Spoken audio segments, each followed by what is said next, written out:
Well, hello there, listeners. It's Susie New from the Australian Society of Anaesthetists, and thank you for listening to our podcast.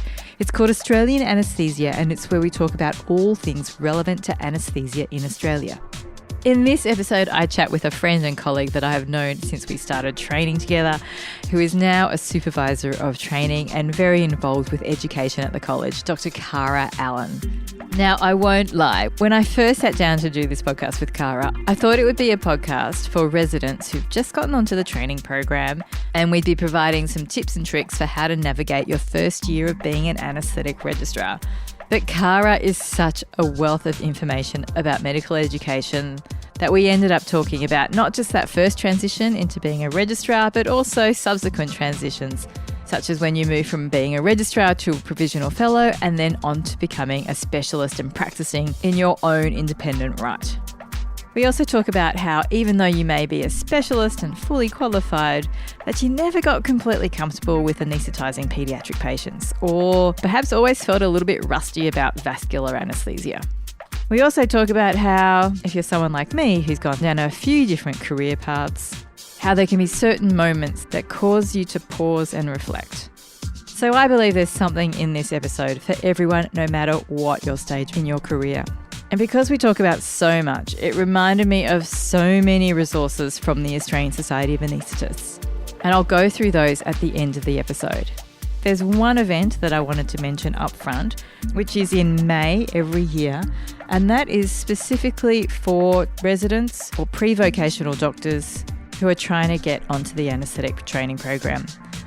We've hosted it for a few years now. It's called Super Saturday. As the name implies, it's held on a Saturday. It's a chance for people who are interested in a career in anaesthesia to come and find out what's involved in getting on the training program, as well as meet some registrars who've recently gotten onto the training program to find out what they did in order to achieve that next step in their career. This year, we are proud to be partnering with PVACS, which stands for the Pre-Vocational Anaesthetic and Critical Care Society. So this is a little shout out for them if you are a resident or an intern and you are interested in getting into anaesthesia or ICU, then I do suggest you check them out. That's the Pre-Vocational Anaesthetics and Critical Care Society. All right, as I said, I'll share more resources at the end of the episode, but for now, let's get into it.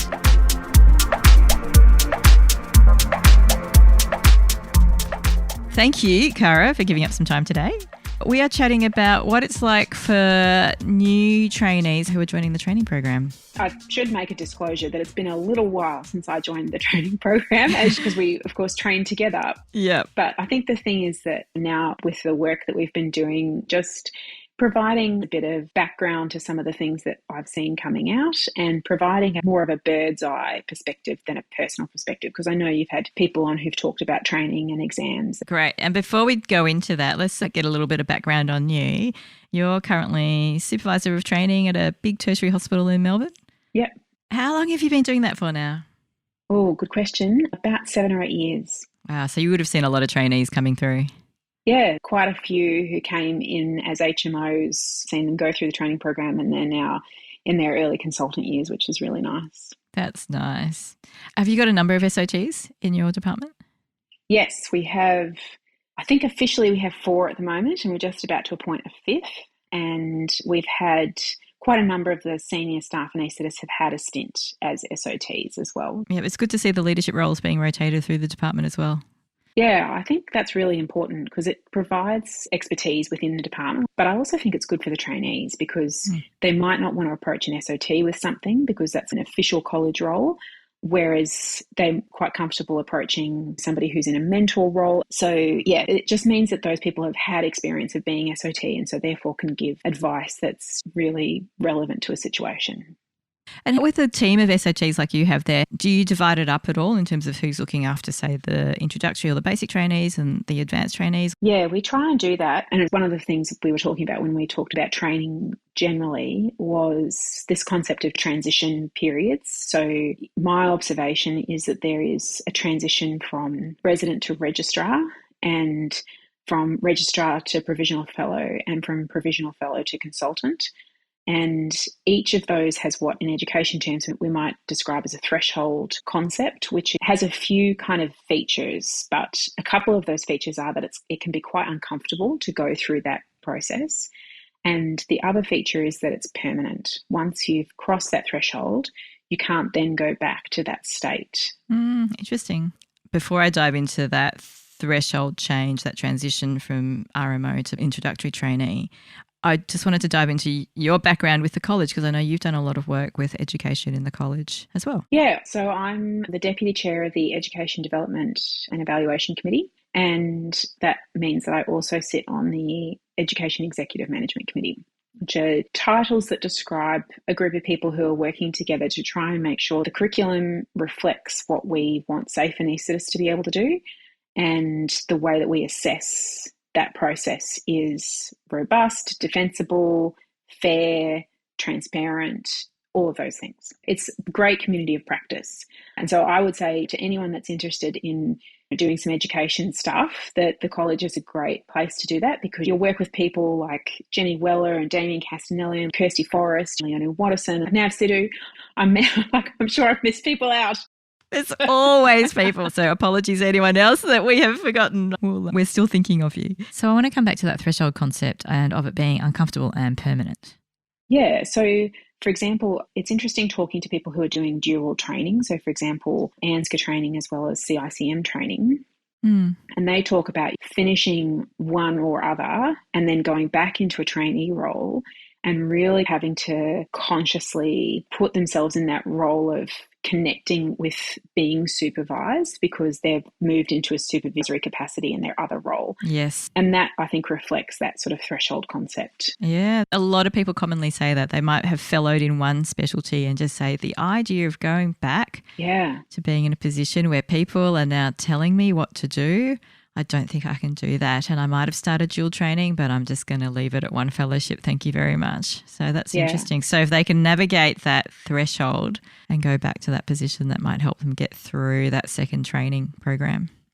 Yeah. And when I'm talking to trainees, sometimes I'll reference that in terms of making decisions around what are some of the things that are built into the training program that are supportive of those threshold transitions, and what are times where you might have a little bit more control over how you respond or how you navigate that transition through the program. Because I think sometimes people come at giving trainees advice around their own personal experience of training. So when I sat exams here and that worked for me, and I had a baby here and that worked for me, and I took a year off here or did this or whatever. And actually, there's probably lots of external influences that affect how people progress and how they might navigate those transitions. And so I think broad advice, whilst it seems a little vague, is sometimes able to be translated because all the trainees are intelligent people, right? And they're all in different social circumstances and have different life experiences that mean that they might prefer to take a year off a different stage just when somebody else did it. But the broad understanding of the ebbs and flows of the training program and those transitions can sometimes be helpful in terms of thinking about how am I going to make choices around what I do for my fellowship or when I sit my exams. You did mention there people who never make those transitions. Is that meaning people who don't make it through the training program?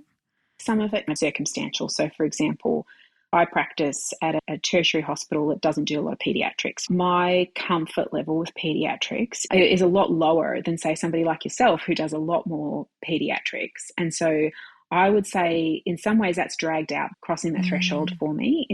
It's a slightly artificial concept, I guess, but if I have a paediatric case for some reason, I'll still get out my Frank Shan and do my drug calculations and double check my endotracheal size and all of that sort of stuff. Whereas somebody like yourself, all of that stuff is just at brainstem reflex level. And I guess there's a bit of overlap there with that competence sort of scale of moving from being consciously competent at doing something, which is still a bit uncomfortable because you're still thinking about it, still requiring some of your cognitive load, through to what might be known as a fluency heuristic, where you're problem solving really quickly, you're anticipating and planning and problem solving without really putting too much energy, too much cognitive load into it. And so for me, I'm certainly not at a fluency heuristic stage for anything more than the most basic pediatric case, whereas for somebody who does a lot more peds, they'll be really comfortable with it, really able to juggle lots of stuff. Yeah, so that's just an example of something where that kind of discomfort can last a lot longer. Yeah. One thing I find is that people don't anticipate how their practice will narrow once they finish. Yes. I was just going to mention that actually. Yeah. And it was really reassuring to me to have a conversation with one of my colleagues about 5 years out. And I was like, I haven't been doing a lot of pediatrics. And he was like, yeah, you're fine. I haven't done a vascular case in a long time. I'd have to really think about it. And I was like, oh, really? What's to think about? Yes. Yeah. And if you're not doing that regularly, you do have to put a lot more effort into thinking about it and planning for it. Exactly. What you're saying there applies not just to trainees, but for people throughout their career. And I had a really interesting experience the other day. I went to a resuscitation that was in a different environment. It wasn't in the operating theatre, and it was an airway emergency. So the patients, the team were reliant on me managing this patient and obtaining a definitive airway. And afterwards, I thought, I used to work in retrieval. I used to work outside the operating theatre. I used to work in austere environments all the time. And this sort of stuff wouldn't have fazed me. I would have had the heuristics. It would have been, okay, this is a messy airway. We just get on and do it.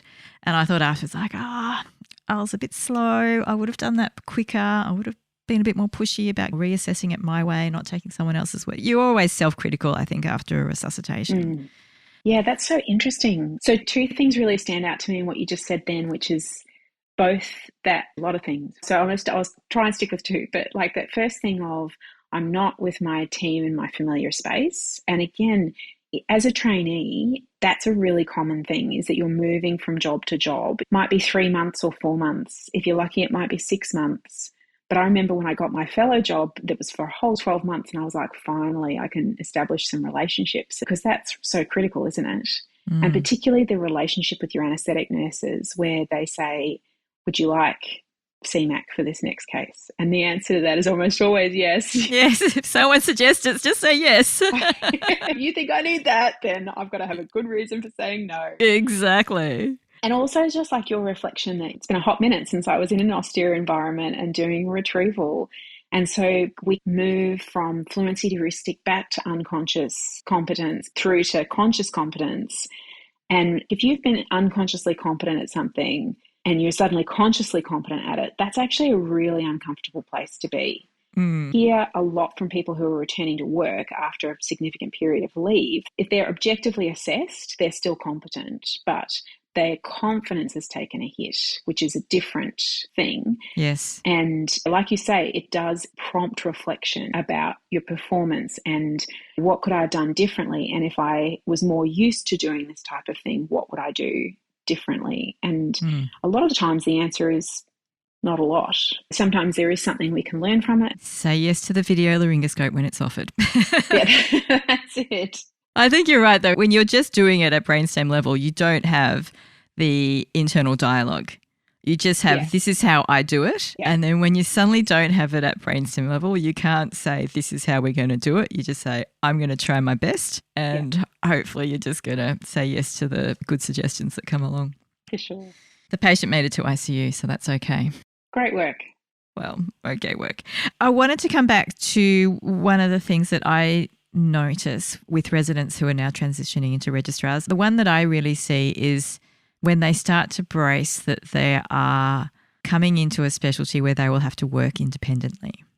So they would have worked independently on the ward. They can put in cannulas. They can assess patients who are deteriorating. They would have had some responsibility in ICU rotations at emergency departments. And one of the things that I'll often say to trainees in those first few weeks is, okay, you watch the anaesthetic, I'll do the paperwork. And there's this moment of, oh, this is my career of actually making those decisions. Yeah.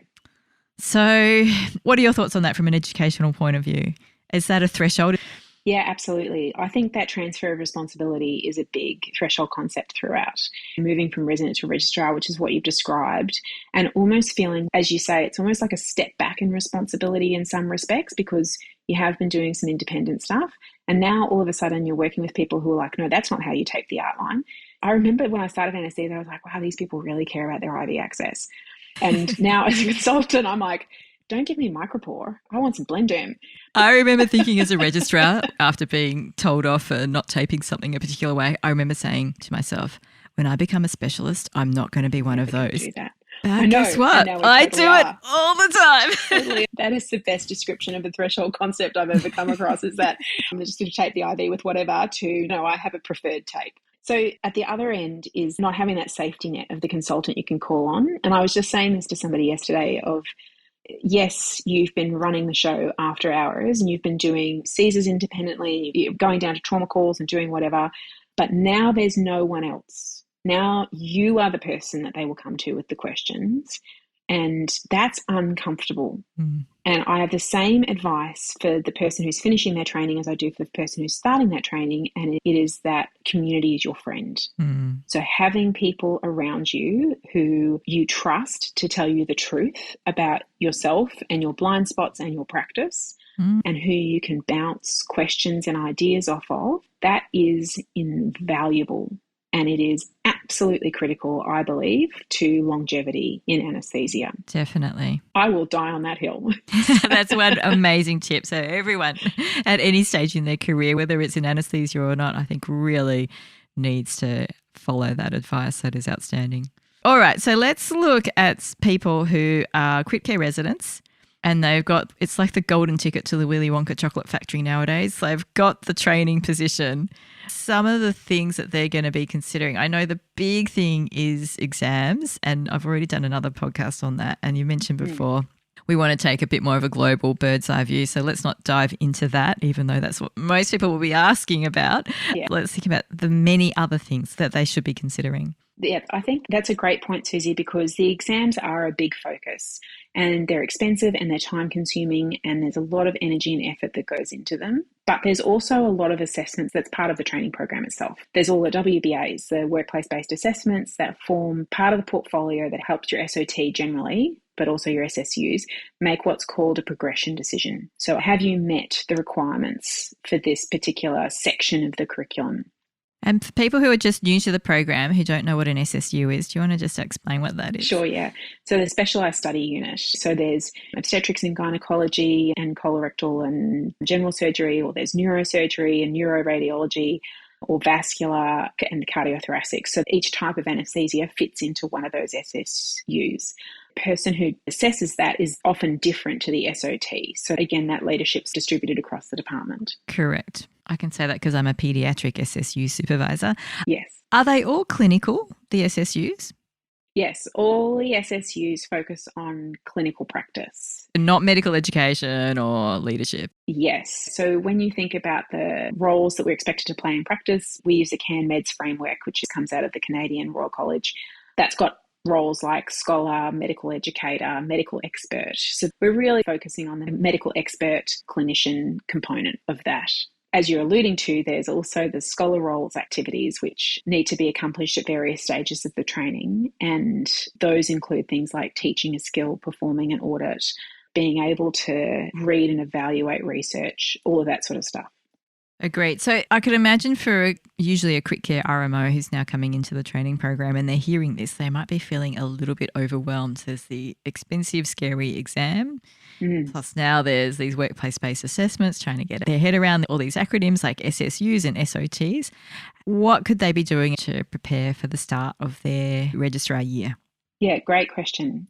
So I often talk with the HMOs who work at my hospital about this and just say the best place to start is actually with the training document at ANZCA, just getting a sense of particularly what's expected in the first year. So your first year of training is divided into 2 6-month parts. And the first 6 months is introductory training, or IT. And there's particular WBAs, workplace-based assessments, that you need to accomplish in that. And there's also other requirements, doing some kind of ALS certification, whether that's an ALS 1 course or a half day through your department or whatever it is, for example. And at the end of that is a process of assessment. So it's called the Initial Assessment of Anaesthetic Competency, or IAAC. And the idea being that there's a collection of skills and knowledge that you're able to achieve. And who does that IAAC and what format does it take? So normally that happens within the department, and at the moment it's very variable, and that's one of the things the college has been looking at to try and provide a degree of standardisation, because we were getting reports that in some places it was like watch somebody do a machine check and ask them 2 or 3 questions and then it gets ticked off. And in other places, it was like a full MCQ that trainees had to sit. So obviously the college is concerned that there's a particular standard that is met, but also that is equitable, so that we're not putting trainees through their paces in one part of the country and then in another part of the country it's, yep, you're all good.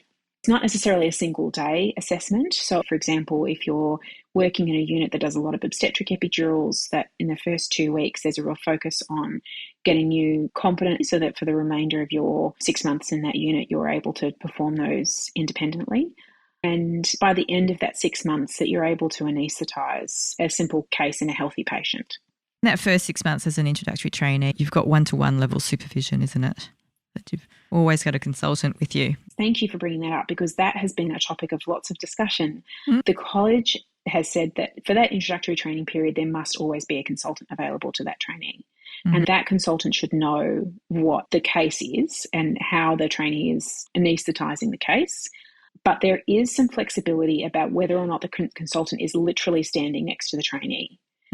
Because we were getting questions around this idea of if you put a cannula in, which is a job that pretty much every trainee was doing independently on the ward prior to coming to theatre, you don't need a consultant standing there next to you while you do that.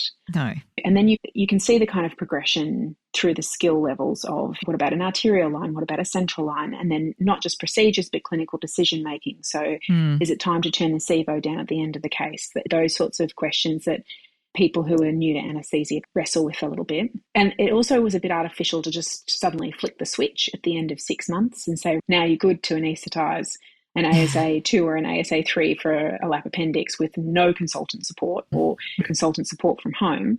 So it's a progression. And I think the important thing that I would say is that, first of all, the consultant working with the trainee is aware of the trainee's level. And one hopes that is always the case.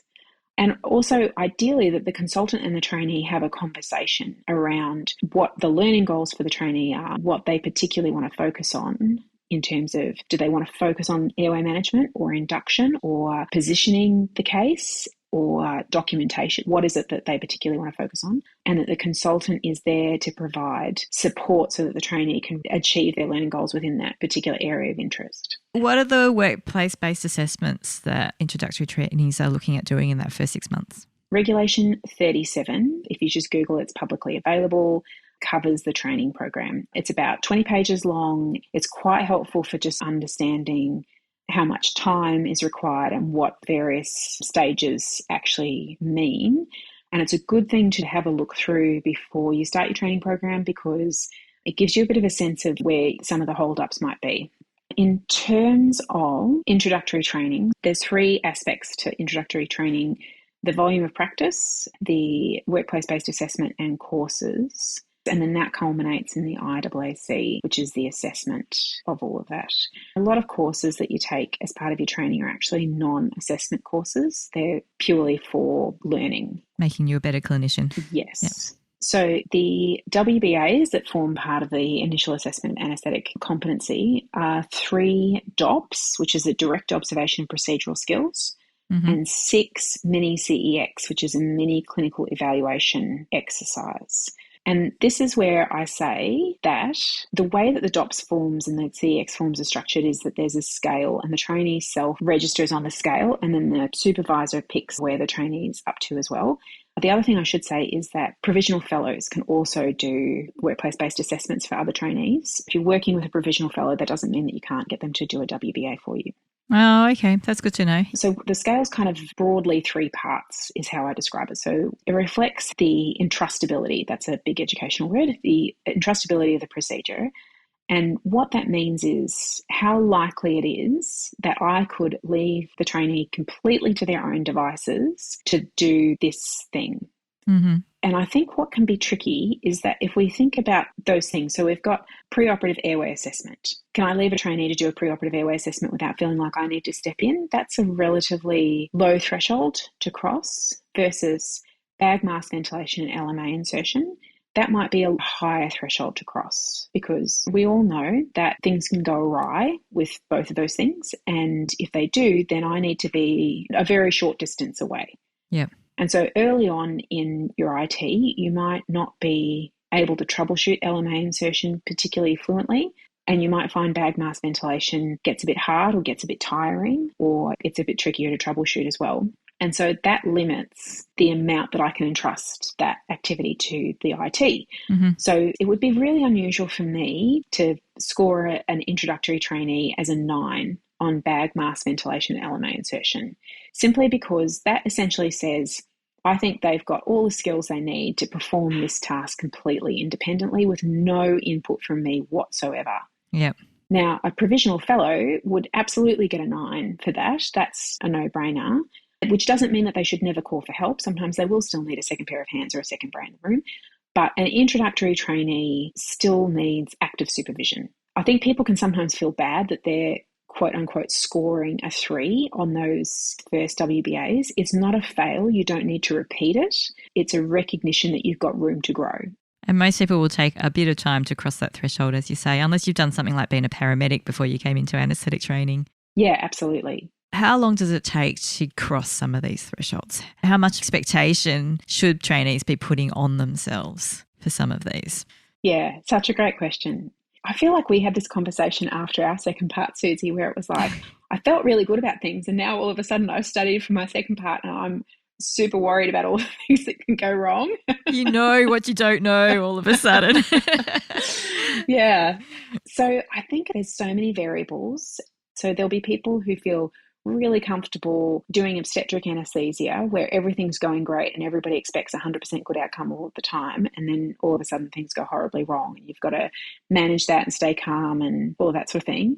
And then there's going to be other people that prefer to do big long neuro cases where there's nothing happening for a while and then it goes terribly wrong as well. So when we think about what you might want to do as your consultant career, you don't get that choice as a trainee. You're rotated through everything. And there might be some things that just feel uncomfortable a lot of the time.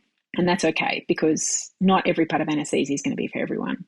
So I would say that there's no point at which you should say this is problematic because I still feel uncomfortable about X, Y, Z, because sometimes that discomfort with things can actually be good. If we look at the morbidity and mortality data, a lot of it's from inadequate anaesthetic assessment or inadequate planning.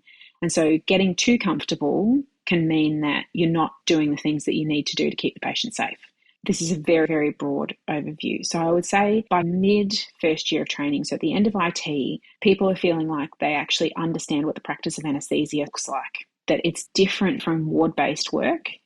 And they're getting a sense of what it's like to work with a consultant all the time, which is, again, something that's really different from a lot of other specialties. But they're aware that there's a lot that they don't know. There's lots of eponymous procedures. There's subspecialty anaesthesia that they may not have had any contact with. There can be really sick patients. They may have had a crisis or two that's keeping them relatively grounded. Or they may have had a really kind of dream run and they're feeling pretty relaxed and pretty good. So by the mid-year, they've got a bit of a sense of what anaesthesia looks like. By the end of first year, I often find that people are so deep in exam study that they've almost lost that broad picture. Yes.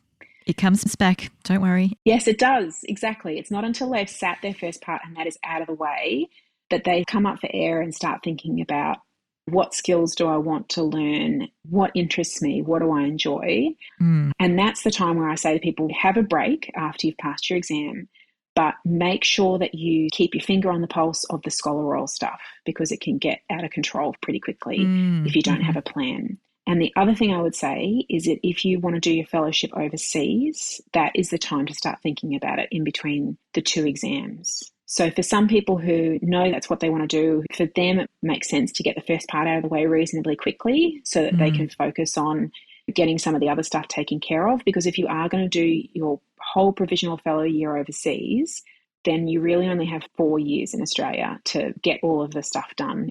It's overseas training is not set up for getting ANSCA requirements done as a general rule. Oh, I see. And so there'll be still requirements in their provisional fellow year, such as WBAs or that they would have to tick off, but they've lost that opportunity because they're doing a fellowship overseas? More, I'm thinking things like getting their audit signed off.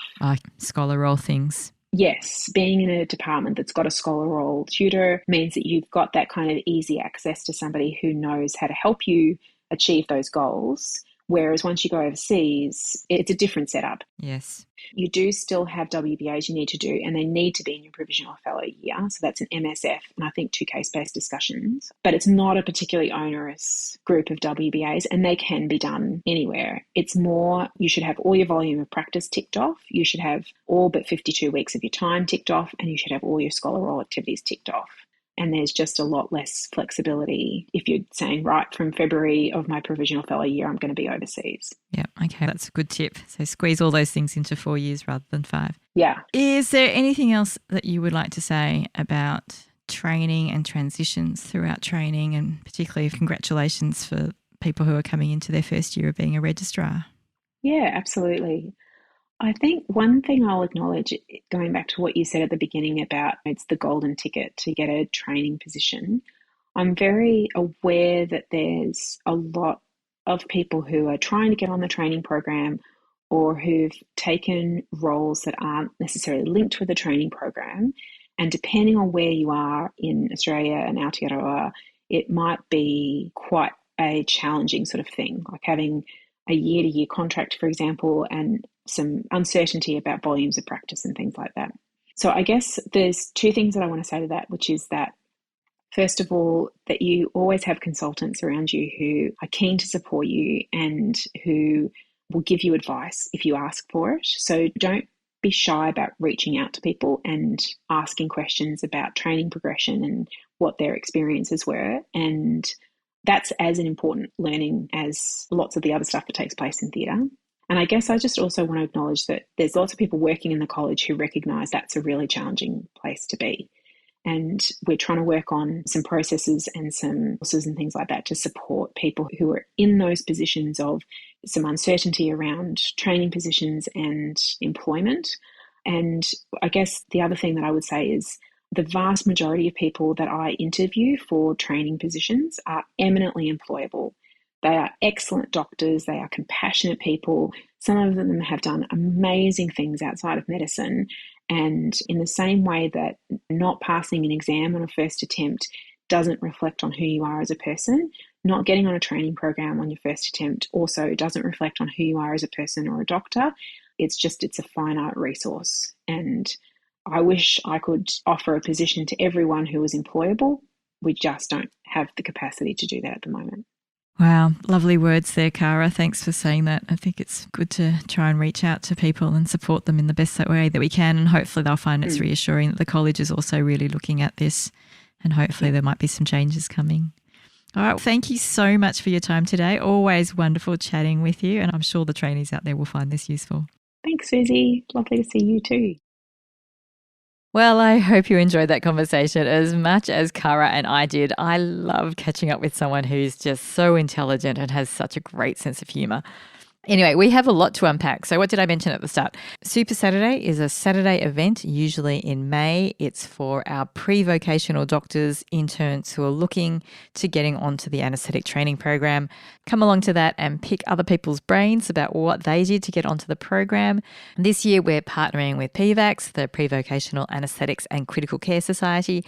And if you want to find out more about that event and register, then please head to the ASA events page. You do need to be a member of the Australian Society of Anaesthetists to be able to register.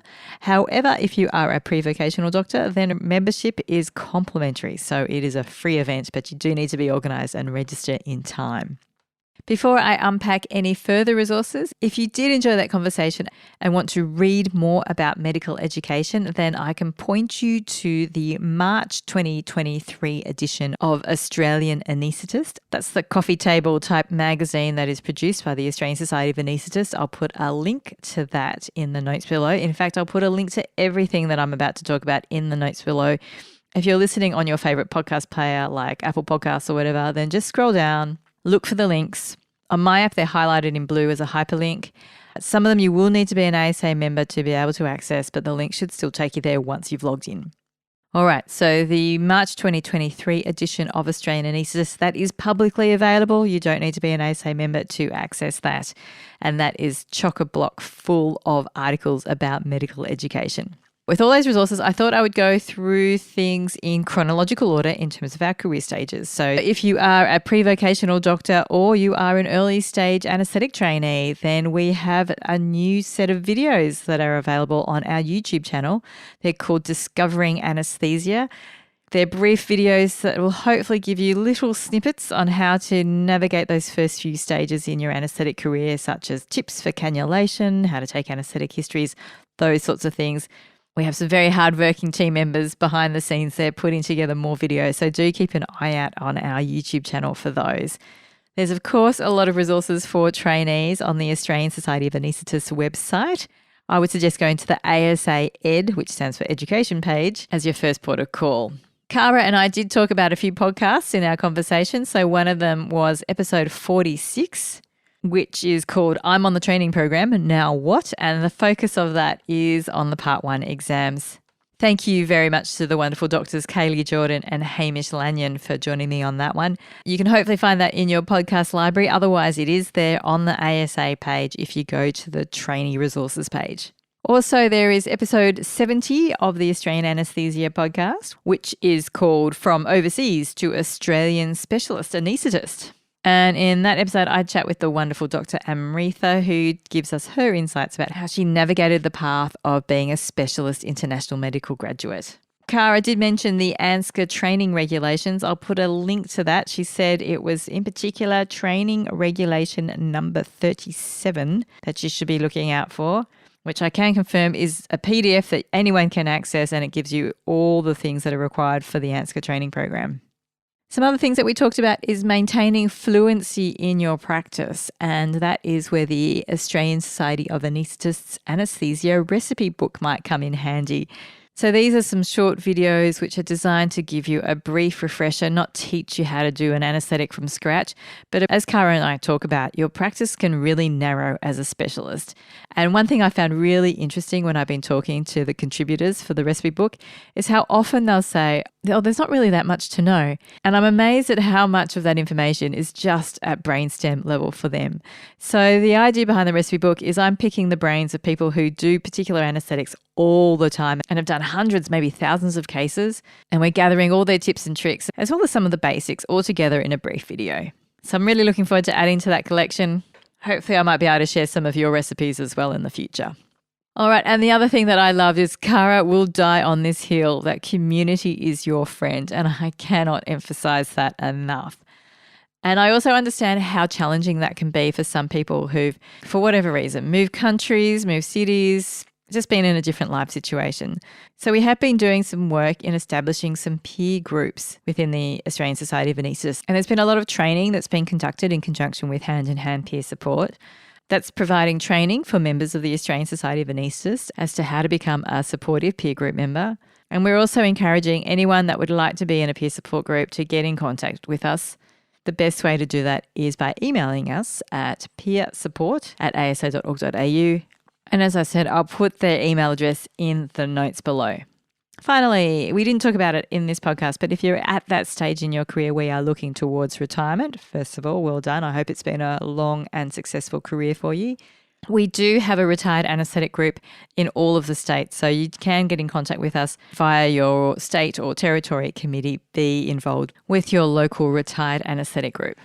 All right, heaps of resources, heaps of ways for you to stay in contact, stay informed, get involved. If there's any that I've left out, then I sincerely apologise. Please do feel free to let me know on podcast@asa.org.au. And in the meantime, I hope you're staying well and happy and safe out there.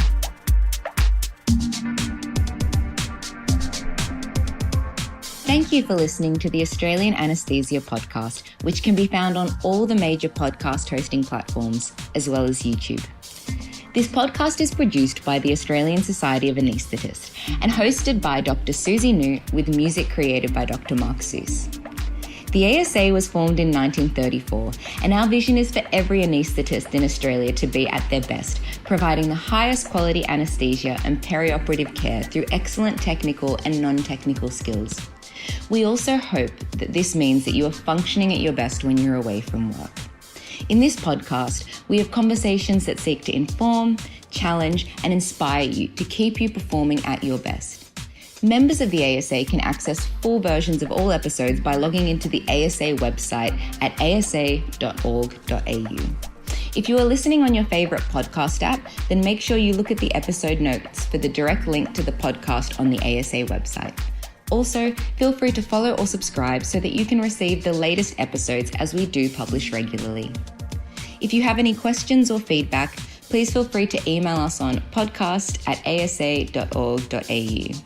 Thank you for your time, and we hope you enjoyed listening.